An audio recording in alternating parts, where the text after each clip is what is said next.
सदियों पहले पश्चिमी सागर के किनारे एक दिव्य नगरी बसाई गई थी। एक ऐसी नगरी जहां सूरज से पहले शंख बजता था, जहां भक्ति, संगीत और उत्सव जीवन का हिस्सा थे, जहां लोग प्रकृति को भगवान का रूप मानकर जीते थे।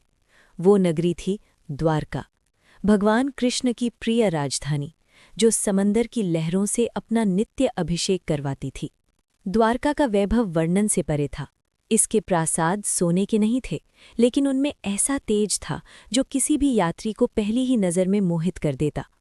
राजमार्गों पर सफ़ेद पत्थरों की चमक, बाजारों में रौनक, मंदिरों में दीपों की कतार और हर शाम समुद्र के किनारे भक्ति गीतों की गूंज।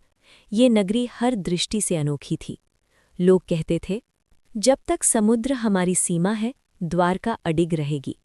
लेकिन उन्हें नहीं पता था कि जिस समुद्र को वे रक्षक समझते हैं, उसी में उनके भाग्य का अंत लिखा है। एक रात तट पर तैनात प्रहरी ने समुद्र की लहरों में एक अनोखा परिवर्तन देखा। पानी का रंग गहरा होता जा रहा था। लहरें शांत थीं, लेकिन उनमें एक अजीब सी बेचैनी थी, जैसे समुद्र अपने अंदर कोई बड़ा रहस्य छिपाए बैठा हो। अगली सुबह पक्षियों का एक विशाल झुंड दूर पहाड़ों की ओर उड़ता दिखाई दिया। पक्षी कभी बिना कारण अपना घर नहीं छोड़ते। ये प्रकृति की पहली चेतावनी थी। कुछ ही दिनों बाद द्वारका के वृद्ध ऋषि ने ध्यानस्थ अवस्था में एक भविष्यवाणी सुनी। समय की लीला पूर्ण होने को है। समुद्र, जिसे तुमने अपना मित्र माना, एक दिन इस नगरी को अपनी गोद में संभालेगा। कुछ लोग डर गए, कुछ ने इसे कथा समझकर भुला दिया, और कई अपनी दिनचर्या में व्यस्त रहे, क्योंकि मनुष्य हमेशा यही मानता है, विनाश दूसरों का होता है, हमारा नहीं। फिर वो दिन आया जिसका इंतजार समुद्र जैसे सदियों से कर रहा था। सवेरे आसमान पर काले बादल छा गए, हवा भारी हो गई, जैसे पृथ्वी अपनी सांस रोक रही हो।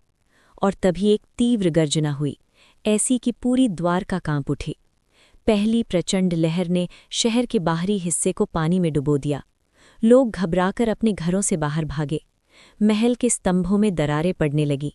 मंदिरों की घंटियां अपने आप बजने लगी, जैसे किसी अदृश्य शक्ति ने उन्हें झकझोर दिया हो। फिर दूसरी, तीसरी, चौथी लहर। हर लहर पिछली से अधिक उग्र। बच्चे रो रहे थे,